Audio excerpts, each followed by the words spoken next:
Então, sejam todos muito bem-vindos a mais uma aula e hoje a gente vai falar sobre o hexagrama contemplação e os seus 4 caminhos, tá? Antes da gente começar, provavelmente dito, eu vou explicar um pouco sobre o que são os 4 caminhos para que a gente consiga prosseguir com mais facilidade, tá? Os 4 caminhos é uma técnica mais avançada dentro do I Ching, que é muito baseada em alguns estudos mais avançados que alguns mestres fizeram, tá? Tem mais de uma pessoa, mais de um mestre que acabou se debruçando em cima dos 4 caminhos, né? E os 4 caminhos nada mais são do que cada um é uma forma de olhar para o mesmo hexagrama com um olhar diferente, tá bom? Então a gente tem 4 caminhos. O caminho do pensamento, que literalmente pega o hexagrama e vira ele do outro lado, tá? A gente tem o caminho do sentimento, em que se a gente tem uma linha yang, ela vira yin, se tem uma linha yin, ela vira uma linha yang. Então muda as polaridades do hexagrama. A gente tem um caminho psíquico, que traz o que a gente fala de hexagrama nuclear, que é um hexagrama que está escondido dentro do hexagrama. E a gente tem o caminho da realização, em que a gente inverte os trigramas. Então, contemplação, por exemplo, tem terra embaixo e vento em cima, ele inverte para vento embaixo e terra em cima. Não é uma aula de I Ching, eu não vou me entrar profundamente nos 4 caminhos e na explicação de um hexagrama e na explicação de um trigrama. Eu vou focar muito mais no entendimento desses hexagramas com um objetivo, que é o entendimento da observação da nossa mente para que a gente consiga adquirir um equilíbrio emocional, tá? Quando a gente vai olhar para esse tema, o hexagrama contemplação ele acaba recebendo um destaque muito grande. Contemplação ele traz uma ideia de uma pessoa que está meditando, tá? A ideia de contemplar é muito próxima à ideia de meditar, tá? O que seria contemplação? A contemplação é um olhar distante. É quando você olha o todo, tá? Então vamos supor que, por exemplo, a gente está querendo entender o movimento da cidade de São Paulo. Se eu quero entender o movimento de pessoas da cidade de São Paulo, não adianta eu ficar só numa rua e olhar para aquela rua.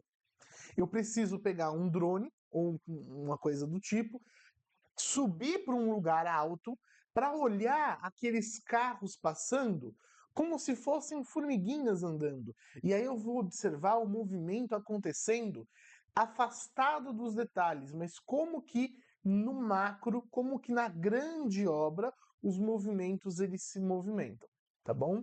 Então, a ideia da contemplação é se distanciar para olhar como que cada uma das coisas trabalha dentro de um todo maior.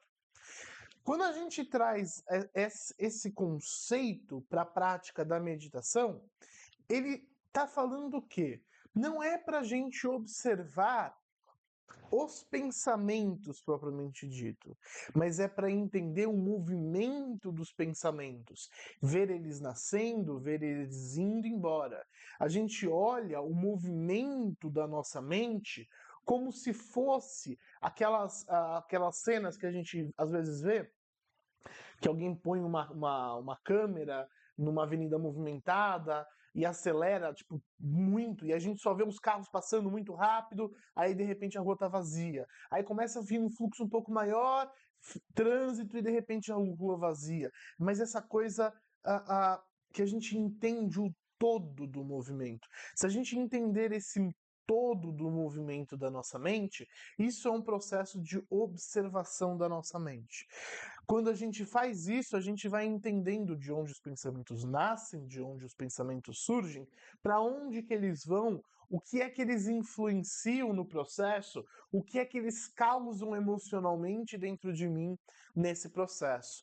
Quando a gente fala de contemplação, eu não estou falando para eu olhar as Por exemplo, se eu for olhar para o meu celular, como se for contemplar o meu celular, eu tenho que entender como que ele está inserido na sociedade, como que foi o processo de construção, como que existe essa pressão social em ter um celular, como que o meu celular ele se enquadra no todo da minha vida e no todo da vida social ao meu redor. É esse olhar mais distanciado, é um olhar um pouco mais frio, que não está ali se apegando a uma determinada emoção. Ele está observando literalmente como um observador.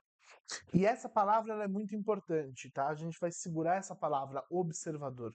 Porque quem observa não interfere. E a ideia do contemplação é uma não interferência. É uma observação que é distanciada, onde você não se coloca num processo. O cara que está filmando o trânsito, ele não entra no meio do trânsito seguindo um carro. Ele fica distante, ele fica ali acima. Nesse processo, quem está sendo observado consegue observá-lo. É só você olhar para cima que você vai ver um camarada ali com uma câmera.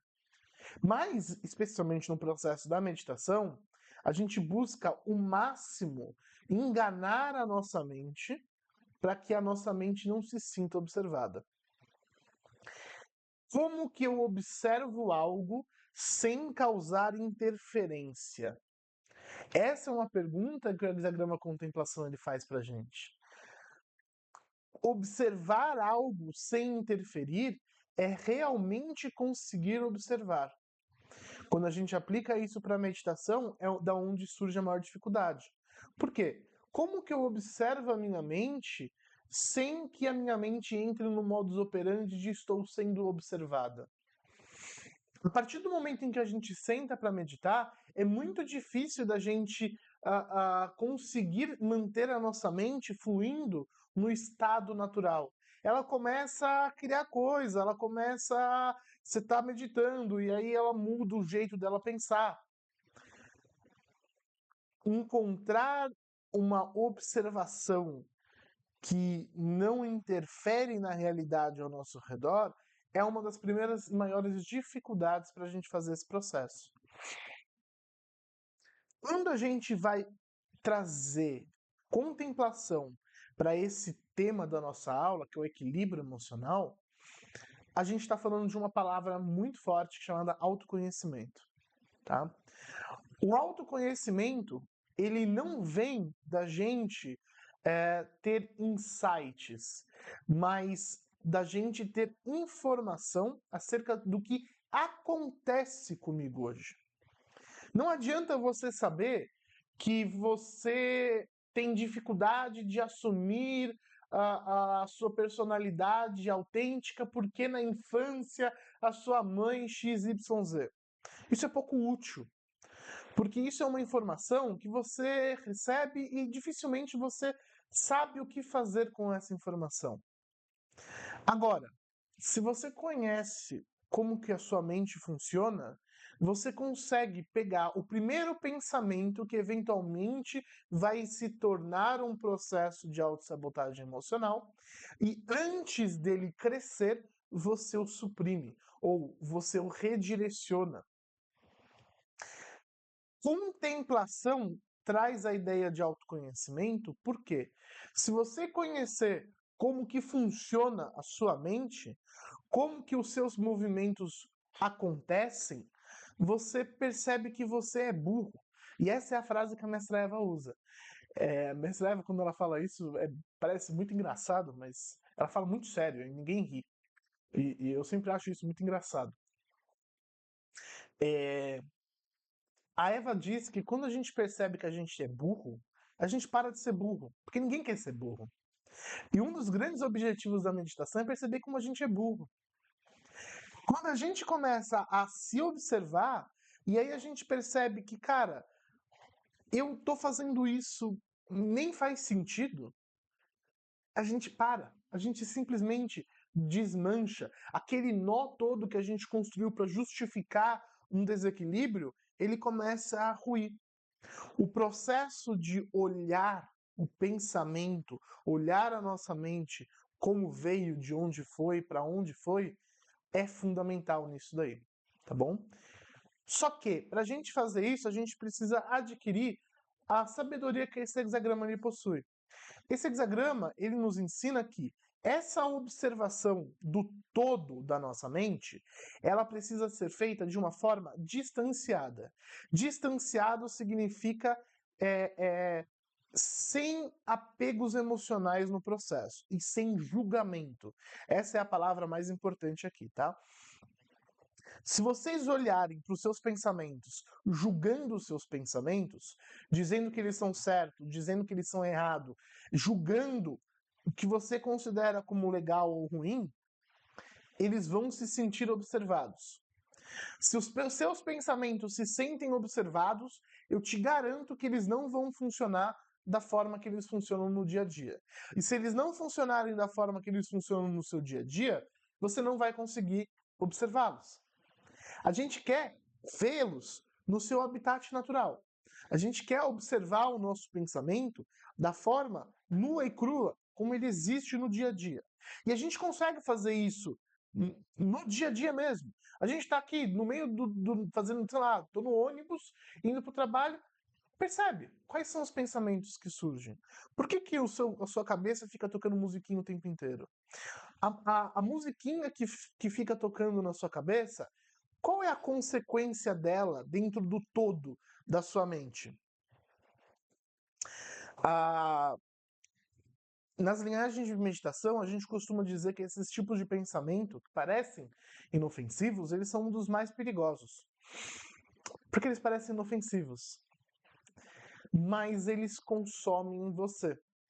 Você percebendo ou não, os pensamentos aleatórios, os pensamentos de musiquinhas, os pensamentos de etc, etc, eles estão o tempo inteiro movimentando a sua mente. E quando a sua mente está muito movimentada, esse superestímulo favorece ansiedade, favorece a criação de expectativas, favorece a dificuldade de estar presente no aqui e agora. Favorece você entrar nesse looping de muitos pensamentos, o que fortalece os pensamentos que são realmente nocivos. Esse entendimento de como que uma musiquinha interfere em você ter vontade de comer doce e não conseguir se controlar, isso é o contemplação. É você olhar a sua mente como um quadro completo onde todas as coisas que nela acontecem se interinfluenciam. A nossa mente é um ecossistema completo, onde tudo que existe ali está se influenciando constantemente o tempo inteiro. Entendeu? Para a gente fazer essa observação, a contemplação nos ensina o não julgamento. O contemplação nos ensina a observação paciente. O que significa observação paciente? Nos primeiros 2 minutos que você está observando a sua mente, você não vai pegar quase nada, porque a sua mente tem sistemas de defesa fortíssimos. A gente precisa esperar a mente se acostumar a estar observada e assim ela volta a funcionar normalmente. É parecido com observar vida selvagem. Se você chega perto das capivaras, no primeiros 10 minutos que você está perto das capivaras, elas vão ficar todas assim, ó. Aí depois você deu 10 minutos, uma começa a voltar a comer a grama, a outra começa a olhar pro lago. Se você ficar 50 minutos do lado das capivaras, elas vão viver naturalmente, não levando em conta que você está observando elas. Entendeu? Nossa mente é a mesma coisa. Quanto mais a gente trabalha a observação da nossa mente, mais confortável a nossa mente vai ficar com a ideia de estar sendo observada. Contemplação ensina isso. Porque contemplação ele é um hexagrama composto de terra embaixo e vento em cima. Vento é persistência. E a terra tem um movimento lento, tem um movimento demorado. Tá? O vento traz também a ideia do próprio movimento, né? Do próprio ir e vir dos pensamentos. O que a gente está observando não é o pensamento, mas é o movimento que ele gera.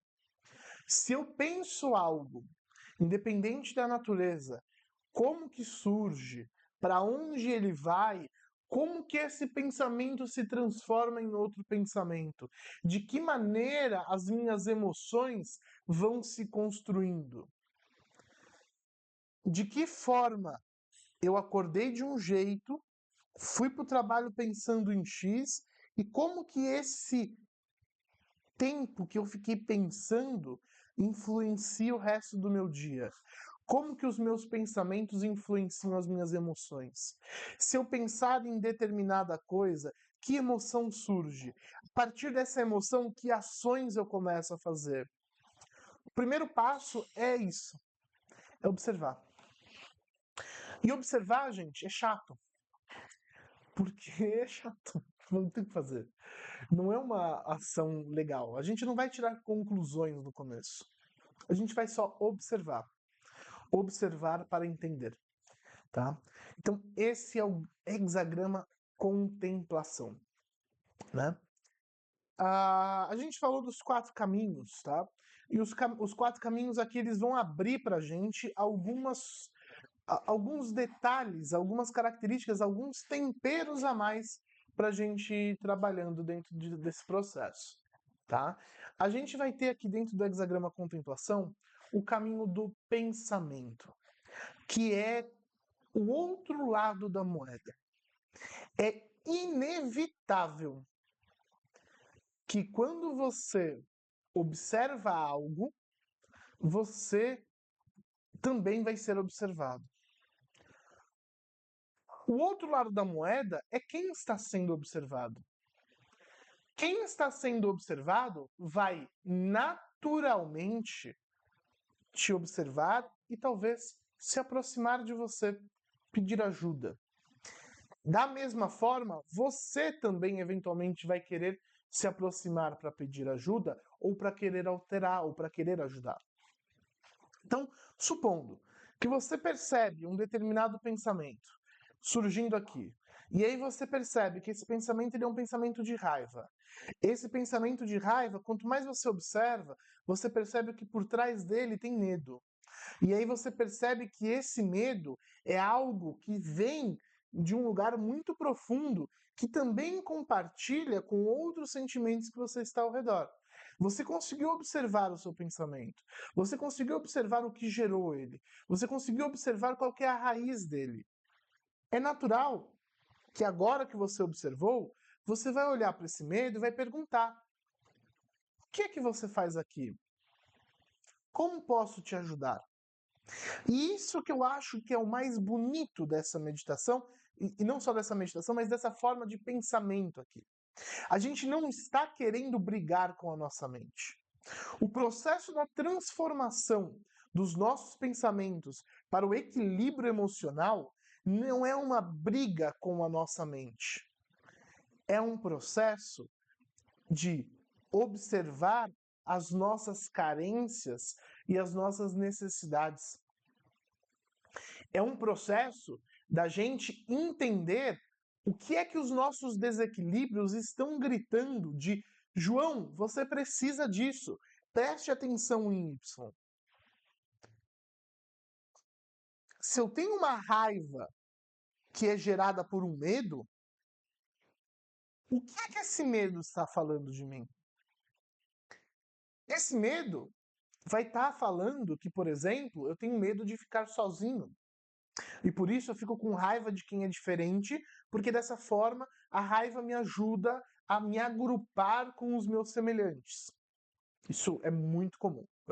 Talvez uma das causas mais comuns de uma raiva, tá? Certo. A partir do momento que eu começo a entender que a minha raiva ela tem origem nesse medo, que vem de uma carência minha de não ser aceito, eu mudei o processo. Eu não estou mais brigando contra a raiva. Eu estou buscando algo para nutrir a minha carência. Se eu conseguir nutrir a minha carência, não surge mais medo e tampouco surge raiva. E você percebe que o medo e a raiva surgiram como uma resposta irracional e, como diria a mestra Eva, burra, de saciar uma necessidade que eu tenho como ser humano, que eu tenho dificuldade de encontrar no mundo lá fora. Quando eu percebo isso, nada mais, nada menos, eu vou me aproximar. E o caminho do pensamento chama-se aproximação. O caminho do pensamento tem o nome de um hexagrama que fala o quê? Fala de você chegar perto de alguém precisando de ajuda, prestar esse auxílio, ensinar e ajudar e ficar ali tutorando. Então, se eu me afastei, olhei o todo, percebi deficiências, eu não vou ficar a vida inteira, o dia inteiro, observando o todo. Eventualmente, eu vou querer me aproximar de quem está sendo observado. E, naturalmente, os próprios pensamentos vão começar a pedir para que você os observe. E, naturalmente, os próprios pensamentos vão virar para você e falar assim: João, eu entendi que não é medo, é carência. Você pode me ajudar? Como que a gente nutre? Eu não quero ser medroso, eu não quero ter raiva.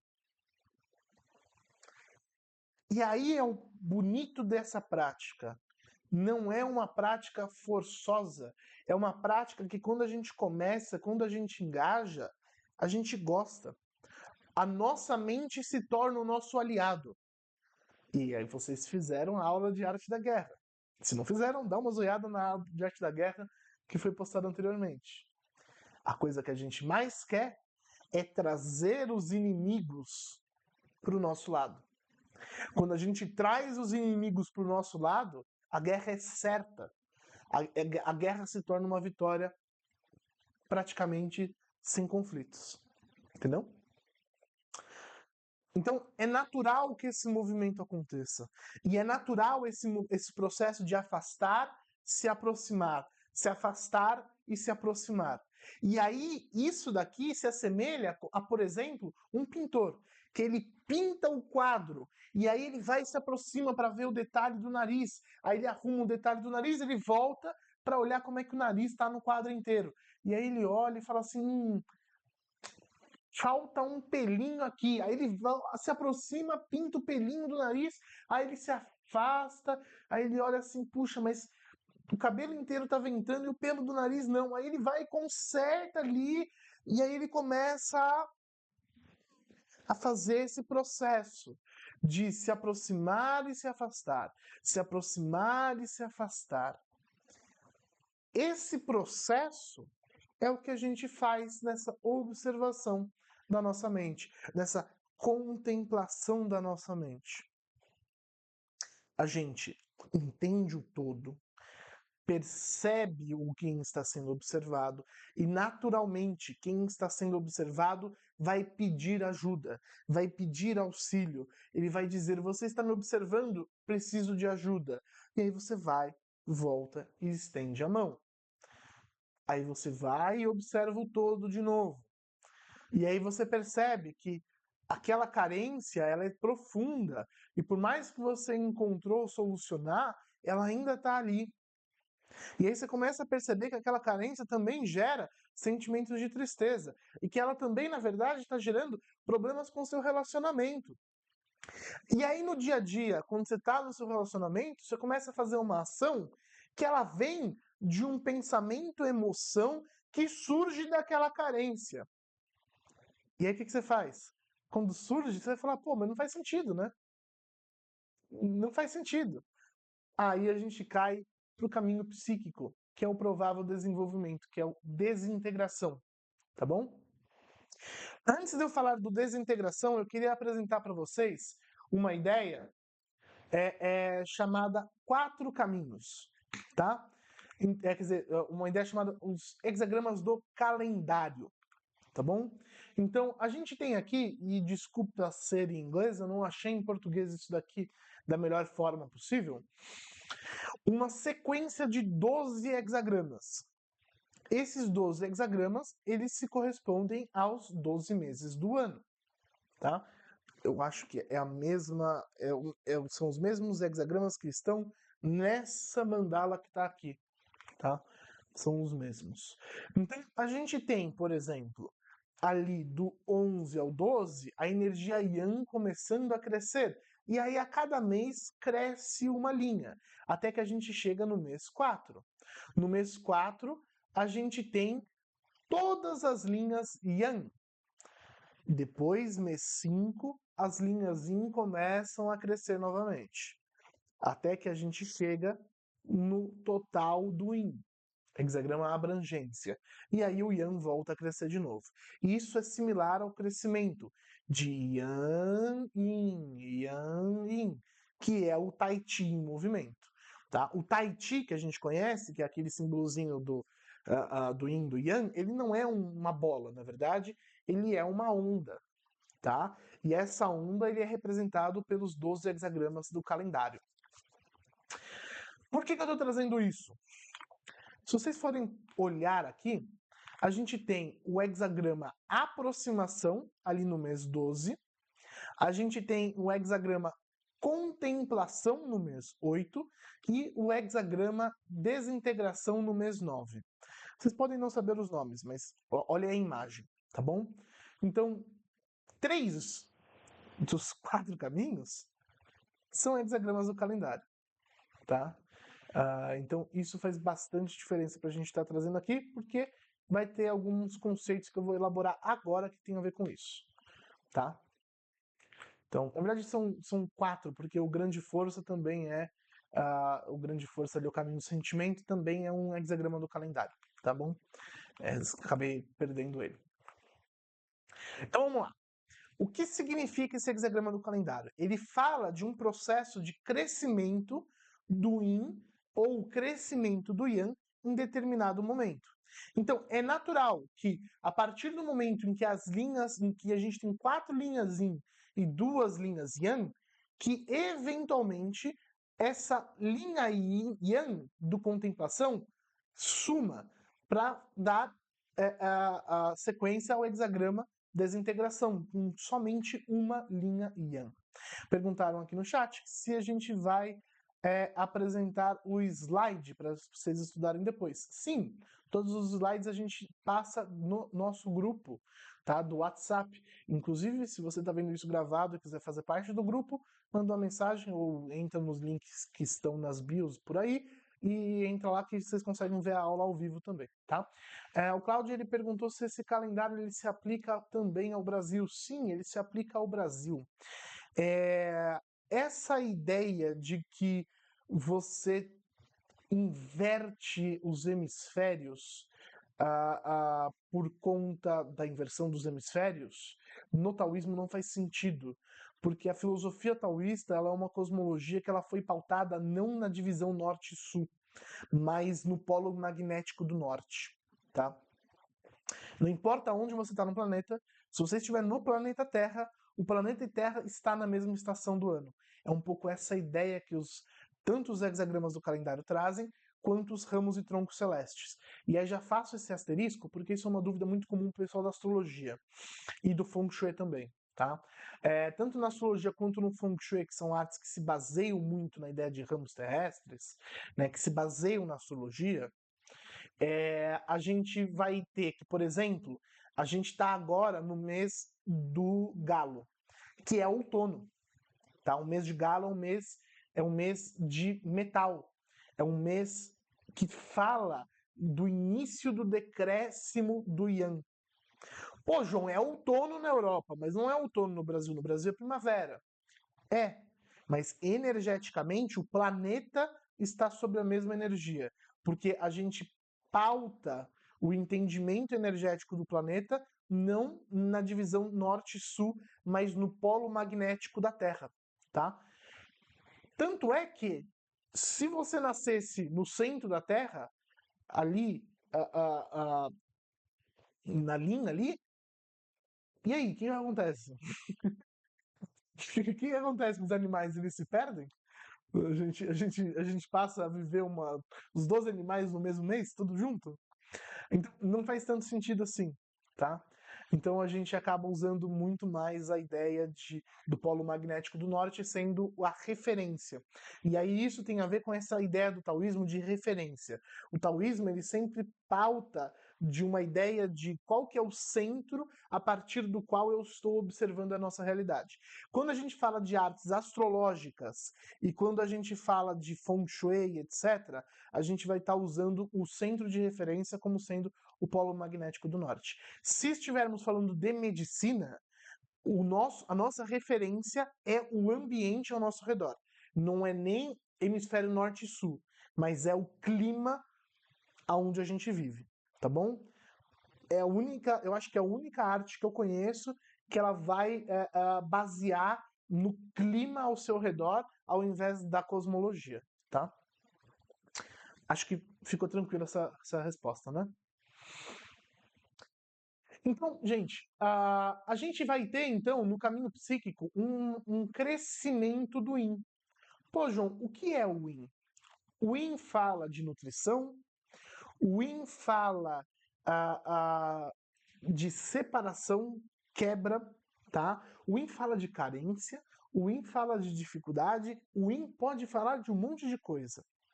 Quando a gente está nesse olhar que a gente está falando, quando a gente está dentro dessa referência que a gente está trazendo agora, esse crescimento do Yin, que é o provável desenrolar, ele está se referindo à facilidade que a gente tem de criar desapego. Tá? Então, quanto mais você contempla, mais você vai quebrando os pressupostos que estão embasando os seus pensamentos. Suponha que você tem uma raiva muito forte e você se contemplou, percebeu que a sua raiva vem do medo, percebeu que o medo vem da carência e percebeu que ter carência não muda nada na sua vida e isso, na verdade, só te gera problemas. E que o seu medo que a sua raiva não é raiva e que o seu medo não é medo e que a única emoção verdadeira que você tem que realmente cuidar é a carência. Perceba que quando você tiver raiva, você vai falar, cara, que idiota que eu tô sendo. Uma vez que você quebrou a base que está fundamentando o seu pensamento, ele começa a ruir.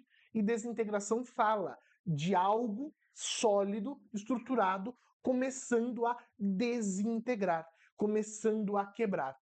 Quando a gente começa a se contemplar, a gente entra em crises existenciais. Por quê? Porque a vida inteira eu fui assim, a vida inteira eu acreditei nisso, a vida inteira eu pensei nisso. Mas eu percebi que agora isso é uma carência, isso não é uma verdade. O que eu faço? A gente começa a quebrar internamente. E isso é difícil e ao mesmo tempo é o que a gente quer e isso precisa tomar cuidado. O crescimento do Yin, ao mesmo tempo que nesse cenário que a gente construiu, ele é o que a gente quer, porque ele é a destruição desses pressupostos que embasam algo muito sólido, racional, Yang, que são as justificativas dos pensamentos, também abre mão para gerar carência, para gerar deficiências, para gerar facilidade em abraçar outras coisas. Porque o Yin, ele segue o Yang. O Yang está sendo ruído. Essa energia vai para onde? A partir do momento que você descobriu que a sua raiva e o seu medo vêm da carência e não faz mais sentido ter raiva e medo, como você lida com a sua carência? Ela vai existir, ela vai continuar lá. Que pensamentos vão surgir? Percebe que é fácil disso daqui começar a vir um movimento de raiva contra você? Tá, não faz mais sentido ter raiva de fulana. Não faz mais sentido ter medo. Pô, mas por que eu sou carente? Pô, eu sou um lixo, eu sou horrível, eu sou péssimo. E aí você começa a justificar um pensamento contra você. É muito fácil no processo em que a gente está desintegrando os pressupostos da nossa mente, a gente canalizar os nossos desequilíbrios e a gente canalizar as nossas carências, as nossas faltas, os nossos problemas em outras coisas tão agressivas quanto. Então, a gente tem que tomar cuidado para que essa energia Yin ela se torne uma energia nutritiva.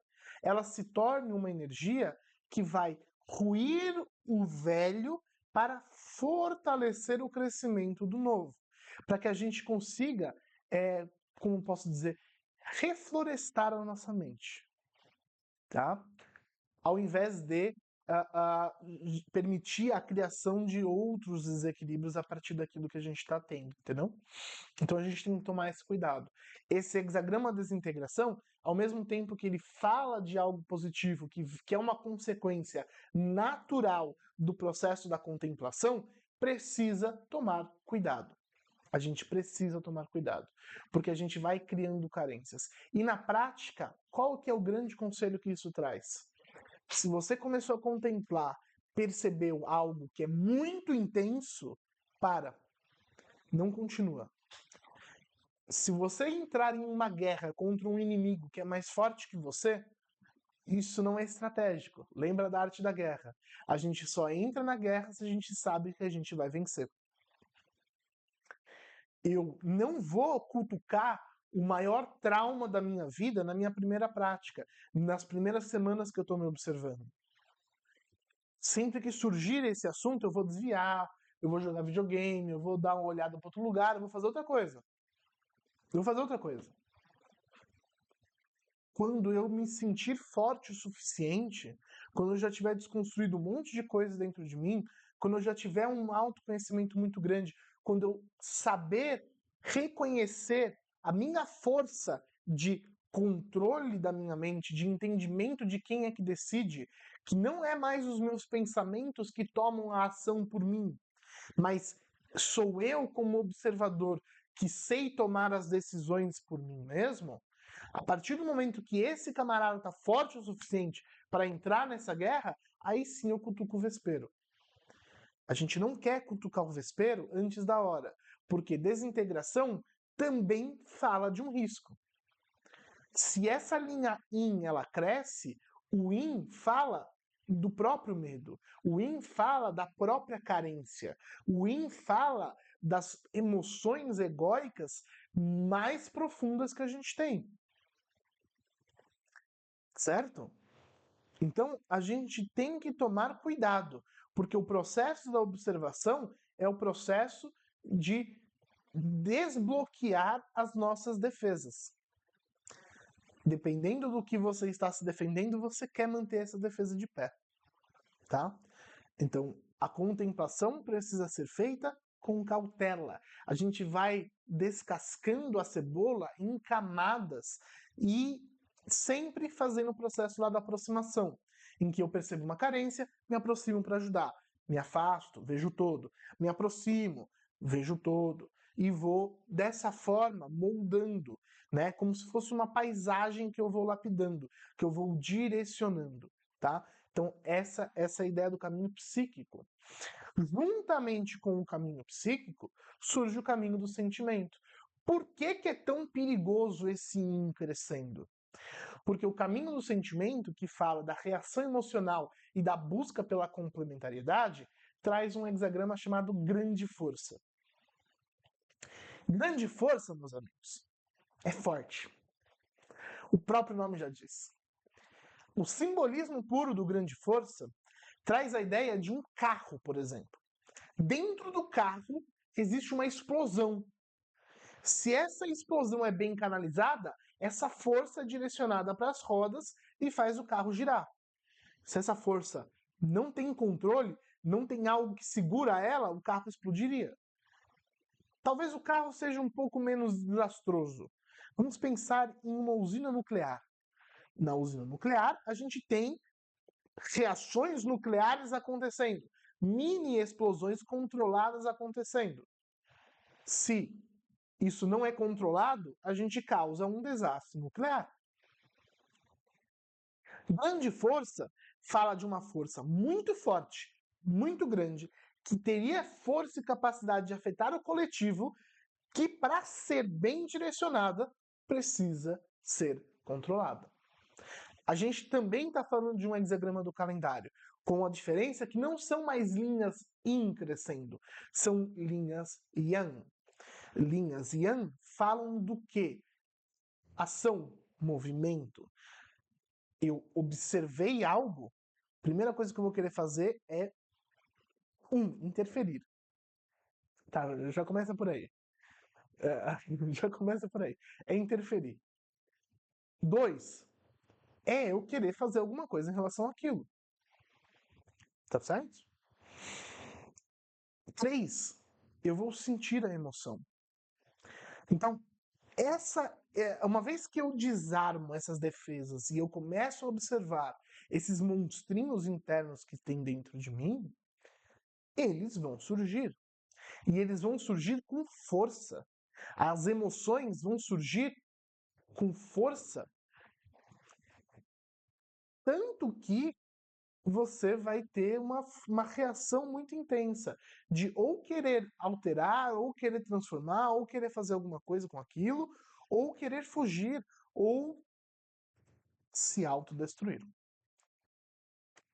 Então, a gente precisa tomar cuidado com a nossa mente, porque a nossa mente guarda coisas que é melhor que fiquem guardadas.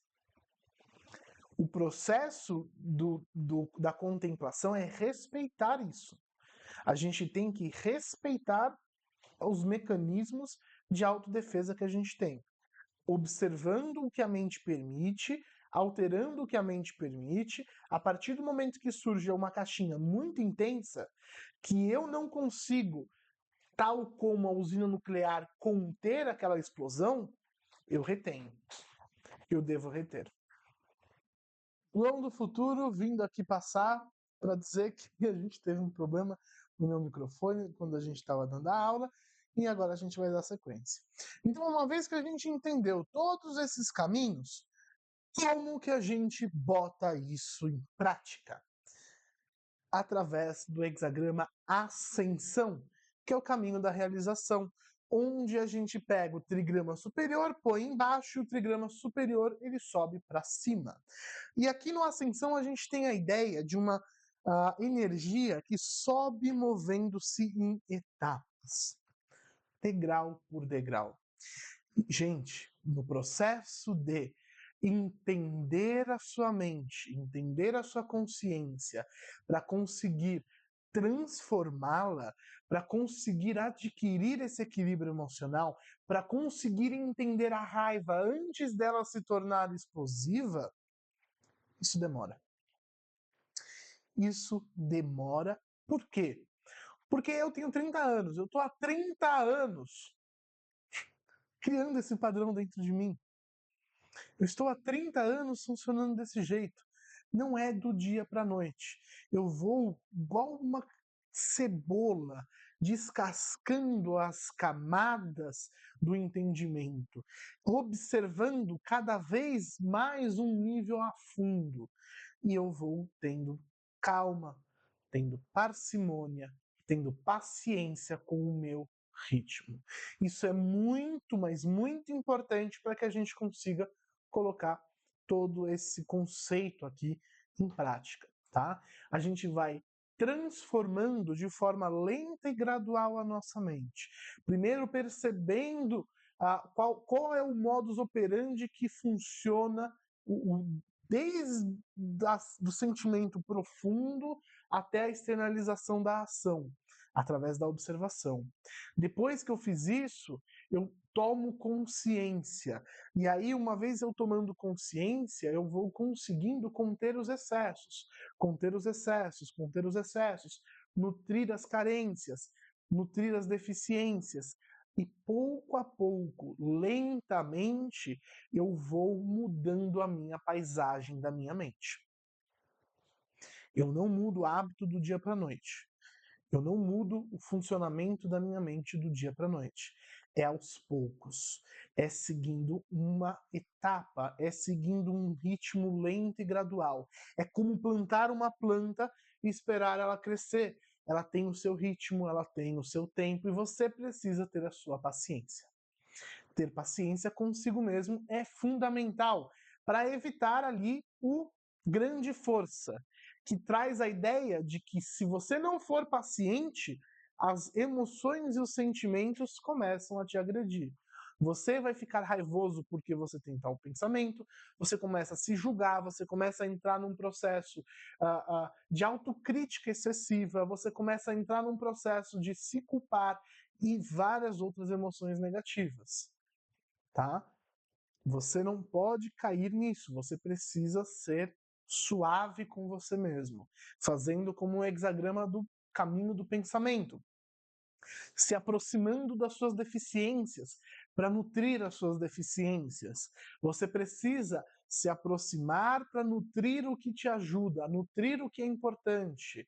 E tudo isso leva tempo, sem se culpar, sem se apressar, sem querer acelerar a roda, tá? Porque a gente não pode brincar com a nossa mente, porque a nossa mente é um elemento perigoso, explosivo, com emoções que podem incendiar e com carências, como o próprio caminho psíquico também trouxe, que podem nos inundar de uma sensação de vazio e de falta de sentido muito grande, de falta de entendimento da realidade, que vai fazer com que a gente, pelo oposto, acabe entrando num desespero emocional ainda mais forte, tá bom?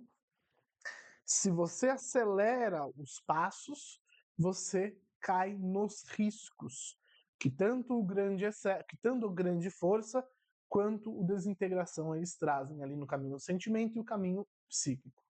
Então, vai aos poucos, vai no seu ritmo, vai se entendendo, vai observando como mudar determinados hábitos, consegue mudar também o padrão da sua mente. Percebe quando que você não usa o Instagram, quanto mais calma sua mente fica, por exemplo. Começa a observar, por exemplo, estou tentando mudar um padrão de raiva. Começa a perceber se, caso você não tome o café, logo ao acordar, se você consegue controlar a raiva com mais facilidade, ou se ela surge com menos impulsividade, ou se ela é mais reduzida, se ela é mais branda. Começa a fazer pequenas alterações na sua rotina. Começa a curar as suas deficiências verdadeiras e profundas, as suas carências verdadeiras. Começa a fazer pequenas alterações e vai observando como que a sua mente reage a essas alterações que você fez no seu dia a dia. Se você meditar, por exemplo, de manhã, como que fica a sua raiva? Se você medita, por exemplo, antes de dormir, como que fica a sua insônia? Percebe? João, não tem uma dificuldade muito grande em ver a beleza na vida. Tenta meditar de manhã, vê se você sente alguma diferença. Para de ficar olhando as redes sociais e se comparando.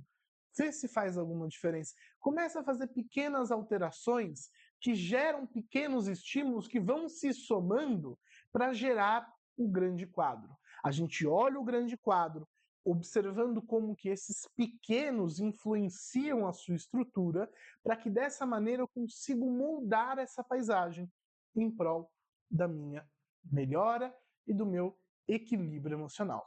E com isso a gente termina a nossa aula de hoje. Acabou o microfone logo nos 5, 7 minutinhos finais. E é isso, gente. Espero que vocês tenham gostado. Qualquer dúvida, pergunta, mandem para mim. Vocês podem também acessar o nosso grupo para acompanhar as aulas ao vivo, onde a gente tem as aulas de meditação logo em seguida. Eu espero que vocês tenham gostado e até a próxima.